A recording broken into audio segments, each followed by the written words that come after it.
Assalamualaikum guys. Okey. Hari ni aku nak beritahu ada sebiji Viva ni. Dia daripada Viva lama, Viva first model, dia convert, dia datang kat kita untuk convert.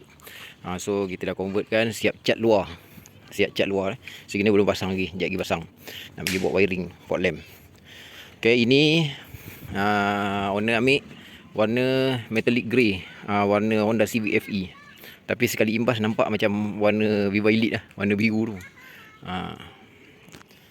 So kalau korang nampak ni baru siap cat baru siap cat. Nanti gambar, nanti aku akan update, aku akan letak lah gambar masa dia cat tu. Okay. So owner ni dia ambil package, convert Viva Elite. Dia ambil bonnet, chrome dekat bumper, lampu depan kiri kanan, fog lamp kiri kanan, cover fog lamp kiri kanan. Lepas tu dia ada frame besi untuk ikat supaya bumper ni kuat. Supaya bumper ni dia kuat. Bumper kalau dia ada frame dalam dia tu, radiator frame, lower radiator frame tu, dia ikat kat sini. Dia ikat kat sini. Mana-mana yang tak ada bajet nak convert, tapi bila kita bagi tahu benda tu nak kena tukar, dia boleh pula nak mengajar kita, "Oh, itu tak payah tukar bang." Dia pula nak mengajar kita. Kita nak bagi dia kukuh. Kita nak bagi dia kukuh supaya bumper ni tak mengelibas. Kalau tak pasang frame tu, benda ni kita tarik, bumper bergegar. Walaupun diikat satu kat sini tak boleh. Kiri kanan fog lamp ni berat tau. So lagi daun pisang pun kena tukar.